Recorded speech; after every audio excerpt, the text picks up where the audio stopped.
Back to my channel. आज मैं एक रोमांटिक कॉमेडी मूवी लाया हूँ जिसका नाम है पेपरिका। फिल्म की शुरुआत में हमें एक खूबसूरत मासूम लड़की दिखाई देती है जिसका नाम मीमा है।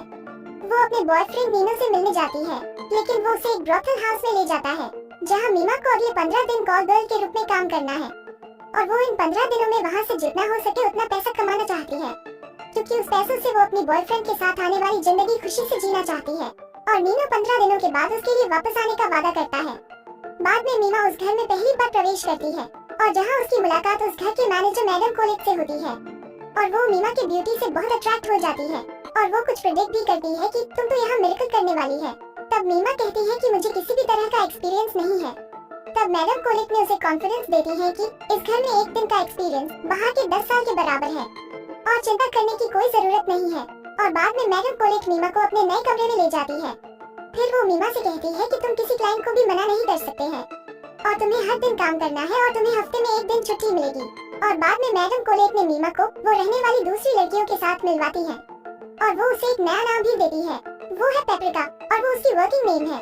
और बाद में वहाँ की लड़कियाँ पेपरिका से मिलती है और वो पेपरिका को वहाँ से आने वाली सभी प्रॉब्लम्स के बारे में बताते हैं। बाद वहाँ एक डॉक्टर आता है और वहाँ के हिसाब से हर नई लड़की हेल्थ चेकअप करनी है। तब पेपरिका ने डॉक्टर के पास जाती है और उसे देखकर डॉक्टरों ने नोटिस करता है कि पेपरिका ने इस तरह की काम पे नहीं है और वो उससे पूछता है कि तुम इस काम पे क्यों आई हो, जिसके लिए पेपरिका ने झूठ बोलती है कि उसे घर में कुछ प्रॉब्लम्स है, इसीलिए मुझे कोई रास्ता नहीं था। लेकिन डॉक्टर ने नोटिस किया कि वो जो कह रही है वो झूठ है। अंत में वो सच बोल देती है, अपने बॉयफ्रेंड की वजह से यहाँ आई हूँ और वो 15 दिनों में यहाँ आ जाएगा। तब डॉक्टर उसे बताता है कि उसने धोखा दिया हो सकता है और वो एक पिंप लगता है। लेकिन पेपरिका डॉक्टर की उस बातों पर विश्वास नहीं करती है क्योंकि वो नीनो पर इतना भरोसा करती है और वो निश्चित रूप से धोखा नहीं देता है। मेडिकल चेकअप के बाद पेपरिका उस घर की मेंबर बन जाती है। फिर उसके पहले दिन फ्रैंको नाम का एक खूबसूरत लड़का उसे चूज करता है, इसलिए उसके पास क्लाइंट खोजने के लिए ज्यादा समय नहीं होती है। बाद में वो उसे अपने कमरे में ले जाती है जहाँ वो इंटरमेट होते हैं और पेपरिका अपने पहली एक्सपीरियंस से खुश हो जाती है और वो मैडम कोलिक को बताती है। लेकिन मैडम कोलिक उसे याद दिलाती है कि सभी क्लाइंट फ्रैंको की तरह प्यारे नहीं होते हैं और पहले ही दिन पेपरिका कई ग्राहकों को अपनी ओर खींचती है जो उसकी ब्यूटी की ओर अट्रैक्ट होते हैं। जैसे जैसे दिन गुजरता है पेपरिका मैडम कोलिक की खरीद बन जाती है क्योंकि वो एक दिन में 3 लड़कियों के बराबर कमाती है। मैडम कोलिक उनके करियर को देखने के लिए बहुत खुशी है और फ्रैंको ने रेगुलरली पेपरिका से मिलने आता है और वो उसका परमानेंट क्लाइंट बन जाता है। वो उसे अपने निजी जीवन के बारे में भी बताता है। वो एक नाविक है और ट्रियसे के एक नेवी स्कूल में पढ़ने का दावा करता है और उनका कहना है कि हम दोनों के बीच अच्छी केमिस्ट्री है। और एक दिन वो उसे एक डिनर पार्टी में इनवाइट करता है, लेकिन पेपरिका उससे कहती है कि उसे नीनो से मिलने की जरूरत है, इसलिए वो नहीं आ सकती है। लेकिन अगले दिन नीनो पेपरिका से मिलने से इनकार कर देता है और बताता है कि उसे कुछ खास काम है। बात पेपरिका सोचती है और फ्रैंको के साथ डिनर पर जाने का फैसला करती है। बाद में एक होटल में डिनर करते समय पेपरिका एक दूसरी लड़की के साथ नीनो को देखती है और पेपरिका उससे बात करती है और उससे कहती है कि वो नीनो की गर्लफ्रेंड है।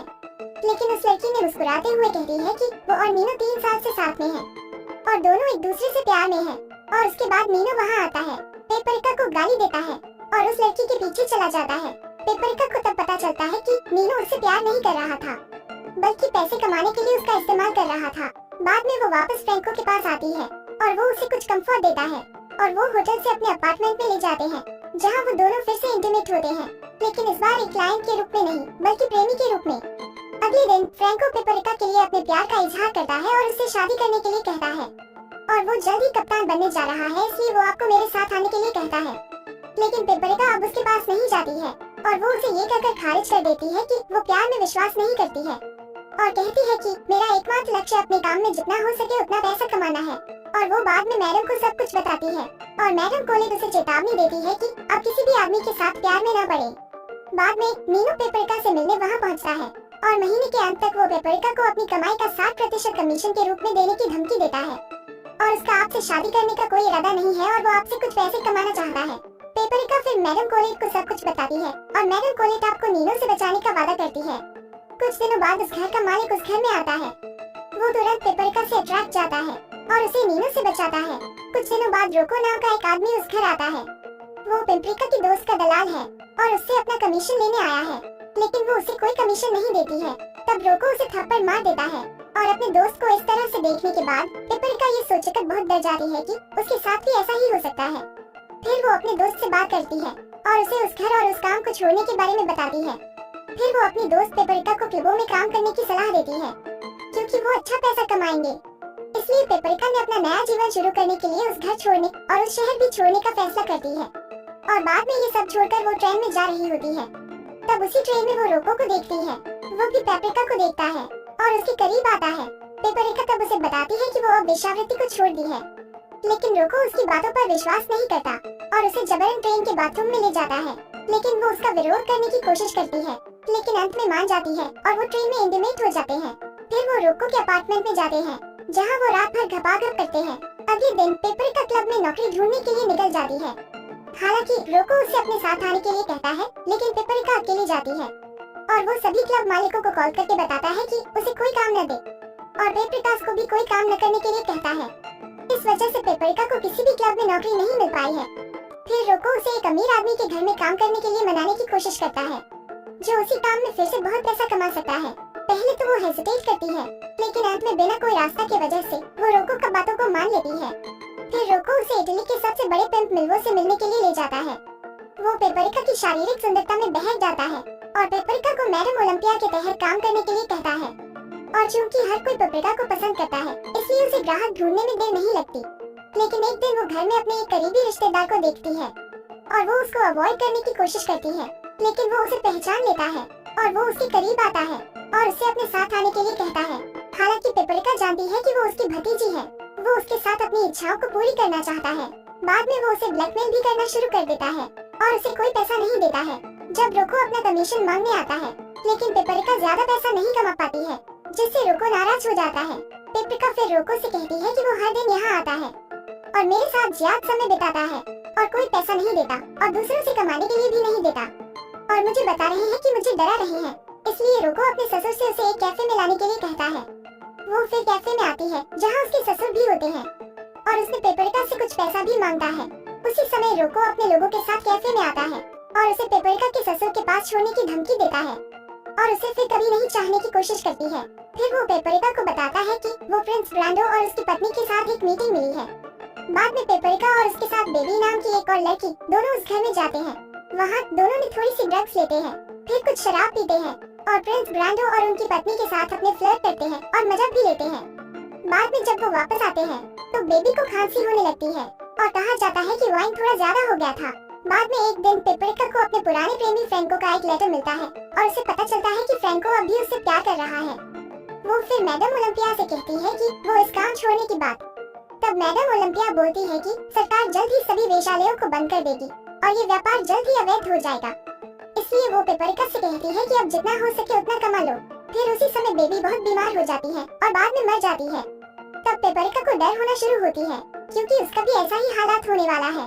इसलिए वो रोको से कहती है कि वो ये काम छोड़ना चाहती है, लेकिन रोको उसे छोड़ने के लिए तैयार नहीं है और उसके जाने पर उसे नुकसान पहुंचाने की धमकी देता है। ये सब सुनने के बाद मैडम ओलंपिया पेपरिका को रोको के खिलाफ पुलिस में शिकायत करने को कहती है, लेकिन पेपरिका उसे जेल नहीं भेजना चाहती है क्योंकि उसे अभी उसका मैचो स्टाइल पसंद है। कुछ देर बाद पेपरिका ने आखिरकार काम करना छोड़ देती है और वो उस शहर को छोड़कर मार्सेल चली जाती है, जहाँ वो एक नया जीवन शुरू करती है। अब वो पूरी तरह से स्वतंत्र है और अब वो अपनी जिंदगी खुद जी रही है और एक बार में बार गर्ल के रूप में काम करना शुरू करती है। काफी देर बाद बार में डांस करते हुए वो फ्रैंको को देखती है। बाद दोनों मिलते हैं।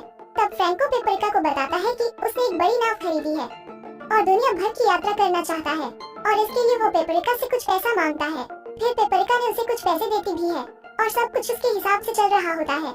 लेकिन एक दिन पुलिस ने किसी और चीज के लिए फ्रैंको की नाव को जबर कर लेते हैं और नाव को गिरवी रख देते हैं और फ्रैंको गिरफ्तार होने से बचने के लिए वहाँ से भाग जाता है। लेकिन फिर से पेपरिका का जीवन बिखर जाता है। वो फिर मसले से मिलान वापस जाती है और वही काम पे फिर से शामिल हो जाती है और उसे नए ग्राहक खोजने में देर नहीं लगती है।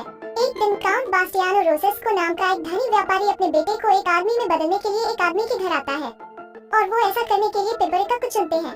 अगले दिन काउंट ने उसे अपने घर पर एक पार्टी में आमंत्रित करता है। फिर वो अपने एक पुराने ग्राहक से मिलती है। ये देख काउंट उनके पीछे चला जाता है। फिर वो उसे उस आदमी को छोड़ने के लिए कहता है। फिर दोनों इंतमत हो जाते हैं और पेपरिका उससे बहुत खुश होती है। फिर दोनों ने शादी करने का फैसला करते हैं और काउंट ने उनका परिचय अपने परिवार से कराता है, लेकिन उनका दत्तक परिवार उन्हें पसंद नहीं करता था। दुर्भाग्य से उनकी शादी के कुछ समय बाद ही वृद्धावस्था के कारण काउंट की मृत्यु हो जाती है। लेकिन उनकी मृत्यु से पहले काउंट ने उनकी संपत्ति पेपरिका को जोड़ा।